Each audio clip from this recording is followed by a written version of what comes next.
الحمد لله الذي أكرمنا بالإيمان وأشهد أن لا إله إلا الله وحده لا شريك له الذي تفضل علينا ببعثة سيد ولد عدنان عليه أفضل الصلاة وأزكى السلام في كل وقت وآن. وأشهد أن نبينا وحبيبنا وقرة عيننا سيدنا محمد صلى الله عليه وسلم عبده ورسوله كان خلقه القرآن. اللهم صل وسلم وبارك على صفوة خلقك وخاتم أنبيائك وإمام رسلك سيدنا محمد وعلى آله الطاهرين وصحابته الأكرمين وعلى التابعين وتابع التابعين ومن تبعهم بإحسان إلى يوم الدين. Louange à Allah, Seigneur de l'univers. On le loue, lui, qui nous a privilégiés en nous donnant la foi. Je témoigne qu'il n'y a point de divinité autre que Allah, qui nous a favorisés en nous envoyant le meilleur des enfants de Adnan, notre maître Mohammed sallallahu alayhi wa sallam. Je témoigne que notre bien-aimé prophète, la jouissance de nos yeux, Sidna Mohammed sallallahu alayhi wa sallam, est un messager d'Allah et son serviteur, celui dont le comportement était le Coran. Seigneur, accorde ta salat, ton salut, ta bénédiction à la crème de ta créature, au sceau de tes prophètes, au guide de tes messagers, notre maître Mohammed sallallahu alayhi wa sallam, ainsi qu'à sa noble famille, ses valeureux compagnons et tous ceux qui les ont suivis dans le bien jusqu'au jour de la rétribution. يا أيها الذين آمنوا اتقوا الله حق تقاته ولا تموتن إلا وأنتم مسلمون. يا أيها الذين آمنوا اتقوا الله وقولوا قولا سديدا يصلح لكم أعمالكم ويغفر لكم ذنوبكم ومن يطع الله ورسوله فقد فاز فوزا عظيما. يقول الله تبارك وتعالى في كتابه العزيز: إن الله يأمر بالعدل والإحسان وإيتاء ذي القربى وينهى عن الفحشاء والمنكر والبغي يعظكم لعلكم تذكرون. لله سبحانه وتعالى في هذه الآية ثلاثة أوامر هم العدل والإحسان وإيتاء ذي القربى، وثلاثة نواه وهي النهي عن الفحشاء والمنكر والبغي. وقد قال ابن مسعود رضي الله تعالى عنه لما نزلت هذه الآية قال: هذه أجمع آية في القرآن لخير يمتثل وشر يجتنب. Ô vous qui avez cru, craignez Allah comme il se doit et ne mourrez qu'en pleine soumission. Ô vous qui avez cru, craignez Allah et dites une parole correcte. Alors Allah réformera vos œuvres et vous absoudra de vos péchés. Et celui qui obéit à Allah et à son messager, celui-là aura récolté un grand succès. Allah, béni soit-il, a dit dans le Coran: Allah a certes commandé l'équité, la bienfaisance et l'assistance aux proches, et il a interdit la turpitude, l'acte répréhensible et la rébellion. Il vous exhorte afin que vous vous en souveniez. Allah a 3 ordres dans ce verset qui sont l'équité, la bienfaisance et l'assistance aux proches, et 3 interdits qui sont la turpitude, l'acte répréhensible et la rébellion. Le sahabi Ibn Mas'ud, lorsque ce verset est descendu, a dit: c'est le verset le plus complet du Coran pour un bien qui doit être exécuté et pour un mal duquel on doit fuir. إن الله يأمر بالعدل والعدل هو الإنصاف والمساواة وعدم الميل لأنه لا يكون إلا بين شيئين مختلفين لذلك سمي الحاكم العادل منصفا ذلك أنه إذا مثل أمامه الخصمان فكأنه يقسم نفسه قسمين نصف للخصم الأول والنصف الآخر للخصم الثاني ولا يجوز له أن يميل يمينا أو شمالا. La justice ou l'équité, c'est l'égalité, c'est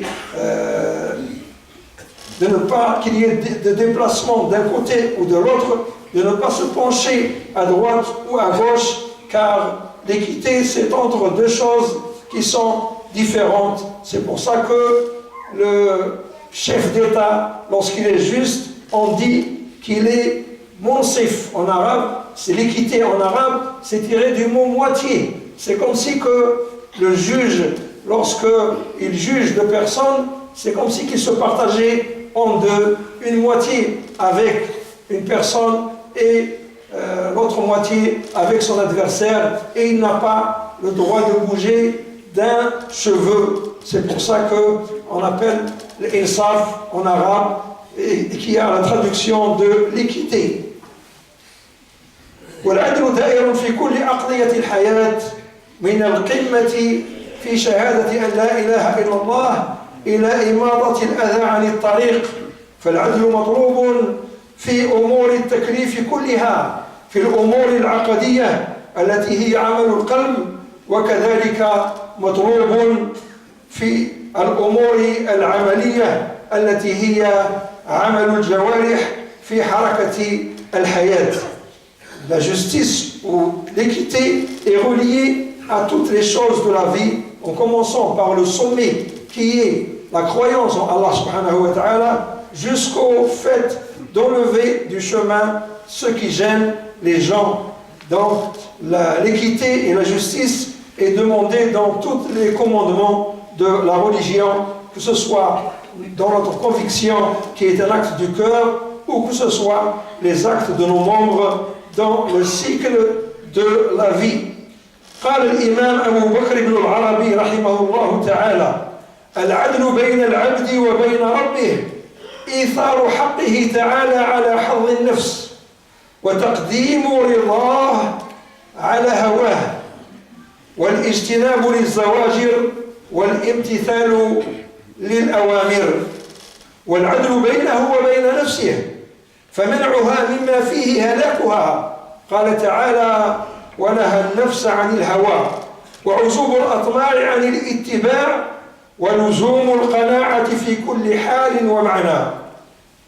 والعدل بينه وبين الخلق فبذل النصيحة وترك الخيانة فيما قل وكثر والإنصاف من نفسك لهم بكل وجه ولا يكون منك إساءة إلى أحد بقول ولا فعل لا في سر ولا في علن والصبر على ما يصيبك منهم من البلوى وأقل ذلك الإنصاف وترك الأذى. قال تعالى حكاية عن لقمان: يا بني أقم الصلاة وأمر بالمعروف وانهى عن المنكر واصبر على ما أصابك إن ذلك من عزم الأمور.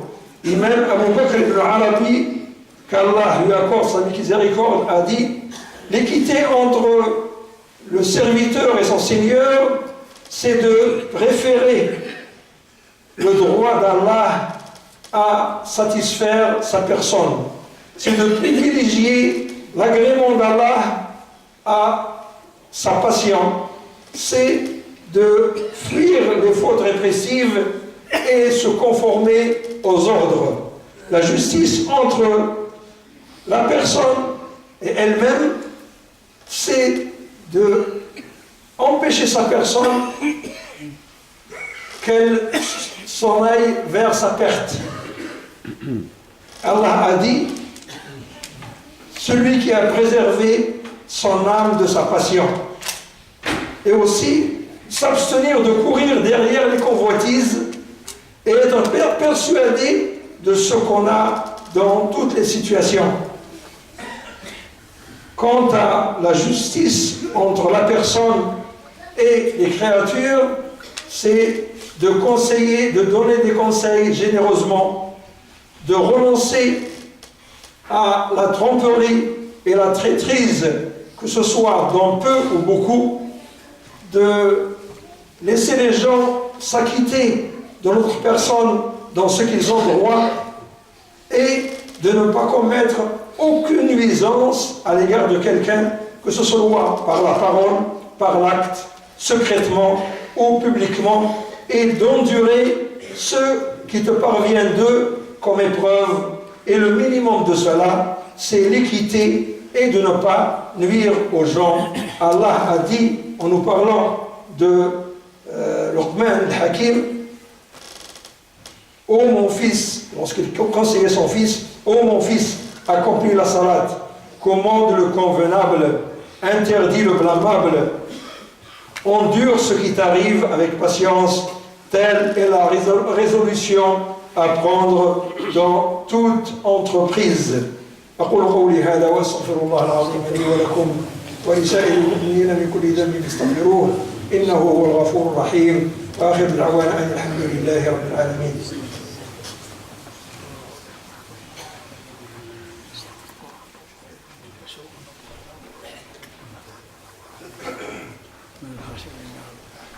الحمد لله الذي هدانا لهذا وما كنا لنهتدي لولا أن هدانا الله لقد جاءت رسول ربنا بالحق اللهم لك الحمد اللهم لك الحمد اللهم لك الحمد نحمدك اللهم كما يليق بجلال وجهك وعظيم سلطانك سبحانك لا نحصي ثناء عليك أنت كما أثنيت على نفسك وأشهد أن لا إله إلا الله وحده لا شريك له وأشهد أن سيدنا محمدا عبد الله ورسوله صلوات ربي وسلامه وتحياته ورحمته وبركاته على سيدنا محمد وعلى آله وأصحابه أجمعين. يا أيها الناس اتقوا ربكم الذي خلقكم من نفس واحدة وخلق منها زوجها وبث منهما رجالا كثيرا ونساء واتقوا الله الذي تساءلون به والأرحام إن الله كان عليكم رقيبا. Ô humains, craignez votre Seigneur qui vous a créé d'un seul être, à partir duquel il a créé son épouse, et de ces deux, il a fait répondre beaucoup d'hommes et beaucoup de femmes. Craignez Allah pour lequel vous vous implorez les uns les autres, et craignez le lien de sang qui lie. Allah vous voit clairement. Toujours nous sommes dans ce verset الذي قال فيه سبحانه وتعالى إن الله يأمر بالعدل والإحسان وإيتاء ذي القربى وينهى عن الفحشاء والمنكر والبغي يعظكم لعلكم تذكرون. والإحسان ما هو؟ إذا كان العدل أن تأخذ حقك وأن تعاقب مثل ما عوقبت كما قال تعالى فمن اعتدى عليكم فاعتدوا عليه بمثل ما اعتدى عليكم وهذا بشرط أن لا يحدث الفوضى. فلا يجوز لنا أن نرد الأذى بالأذى لأننا نعيش في البلاد أي بلاد وهناك نظام. لأن الذي يرد العداوة لا يكتفي برد الضربة التي ضرب بها وإنما يزيد على ذلك فيصبح ظالما. إذن الحق يأتي بالطرق المشروعة بأن يشتكي الإنسان إلى السلطات وهم الذين يرجعون له حقه. أما إذا كان كل واحد يريد أن يضرب الآخر فتصبح الفوضى ويزيد الخراب ونصبح كحيوان الغاب. Donc le droit ou la justice, c'est de rendre à la personne qui nous font des torts pareil à ce qu'il nous a fait. Mais nous sommes dans un État comme tous les autres États qui ont une organisation. Il est interdit, lorsque quelqu'un nous fait du tort, on lui rend le tort. Ou bien on endure et Allah nous récompensera, mais si on veut gagner notre droit, il y a des institutions qui sont concernées, on dépose plainte contre telle ou telle personne, car dans la majorité des cas, lorsqu'on rend le mal qu'on nous fait, on fait plus que cela, alors on devient injuste, on ne se limite pas à notre droit. C'est comme ça que la religion nous commande. Il y a des institutions pour la loi et pour le droit. إذن الإحسان هو أن تتنازل عن حقك ولا تبحث عنه وتصبر. La bienfaisance, c'est de renoncer à son droit et ne pas le demander. Ceci est la bienfaisance. والناس درجات في هذا الإحسان. فأول درجاته هي كظم الغيظ. فالإنسان عندما يكظم غيظه ولا يرد الإساءة بالإساءة هي الدرجة الأولى من درجات الإحسان. ولكن هذا الغيظ يظل يموج في داخله وناره تحرق قلبه، فلا سبيل إليه إلا أن يخرج هذا الغيظ وينزعه ويرتفع ويرتقي إلى درجة العفو. فعندما يعفو يريح نفسه. ولكن كيف يريح نفسه؟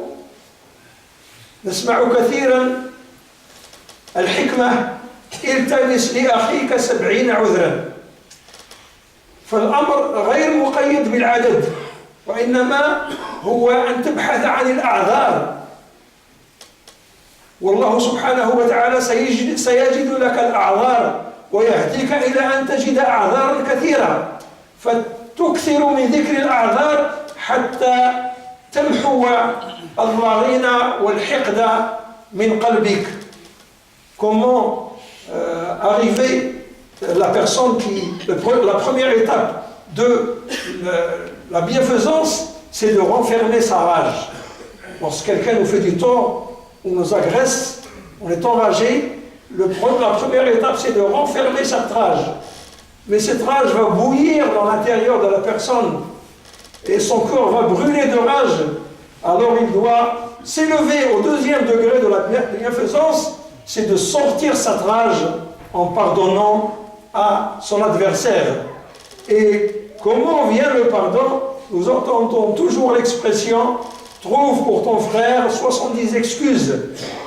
L'affaire n'est pas reliée au nombre, mais il faut trouver des excuses. Et Allah vous guidera et vous trouvera des excuses parce que vous êtes sur le bon chemin jusqu'à ce que vous purifiez votre cœur de la rancune à l'égard de votre frère. وعندما يعفو الإنسان فعليه أن يرقى إلى مستوى أعلى ليكون من العارفين بالله سبحانه وتعالى، وذلك أن يحسن إلى من أساء إليه، كما يقول الحديث وأحسن إلى من أساء إليك. هذه الدرجة هناك فلسفة يكتسبها الإنسان، وهي فلسفة مستمدة من ديننا، ويمكن أن نمثل ذلك أن أبا له ولدان فظلم أحدهما الآخر، وبالطبع الآب يميل إلى المظلوم ويحن عليه ويعطف عليه وربما يعطيه هدية.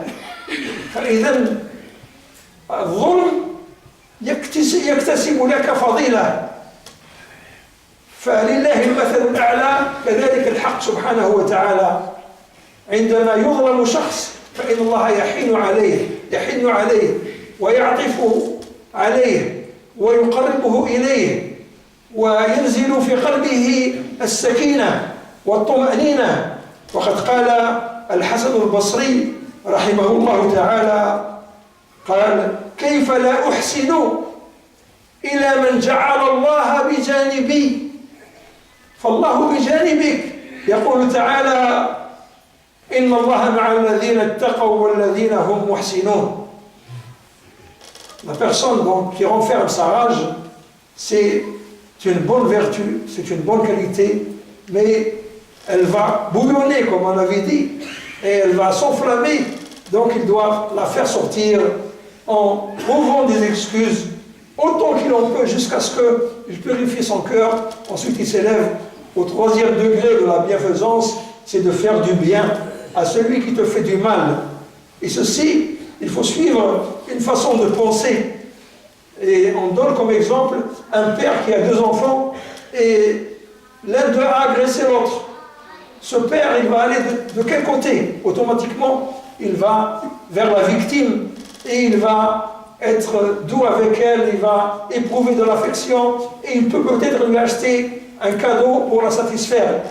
Et Allah, le plus haut exemple, Allah aussi, lorsqu'une personne a été lésée, lorsqu'elle a commis des injustices envers elle, Allah est avec elle. Allah la soutient, Allah la rapproche. Et Hassan al-Basri, rahimahullah, a dit, comment je ne remercie pas la personne qui a fait que Allah est de mon côté. Et Allah a dit dans le Coran, Inna Allah ma'a alladhina ittaqaw walladhina hum muhsinun. Allah est avec ceux qui le craignent et ceux qui sont bienfaiteurs. Et on termine rapidement avec la dernière partie des ordres d'Allah dans ce verset, qui est le fait de aider ses proches et d'être avec eux. Pourquoi Allah conseille d'aider les proches? Parce que toute la société est composée de familles. Si chaque riche s'occupait des pauvres de sa famille, il n'y aurait pas de pauvres. Et il y aurait peut-être des pauvres qui auront plusieurs familles, donc ils auront des dons de toutes parts, et ainsi il n'y aura plus de pauvres, il n'y aura plus de nécessiteux. Tout cela donc, c'est des bonnes qualités. Si un peuple acquiert ces qualités et les non pratique, il est certain qu'il arrivera à se positionner en première place parmi les communautés du monde, parce que c'est des vertus qui mènent vers la réussite et vers le succès. جعلني الله وإياكم من الذين يستمعون القول فيتبعون أحسنه. اللهم صل وسلم وبارك على سيدنا محمد وعلى آله وصحبه أجمعين. ربنا اغفر لنا ولإخواننا الذين سبقونا بالإيمان ولا تجعل في قلوبنا غلا للذين آمنوا ربنا إنك رؤوف رحيم. اللهم اهدنا فيمن هديت وعافنا فيمن عافيت وتولنا فيمن توليت وبارك لنا فيما أعطيت وقنا شر ما قضيت إنك تقضي ولا يقضى عليك ولا يذل من واليت ولا يعز من عاديت تبارك ربنا وتعاليت. اللهم فرج عن إخواننا المسلمين في كل مكان. اللهم اجعل لنا وللمسلمين من كل هم فرجا ومن كل ضيق مخرجا يا رب العالمين. اللهم فرج عن المهموم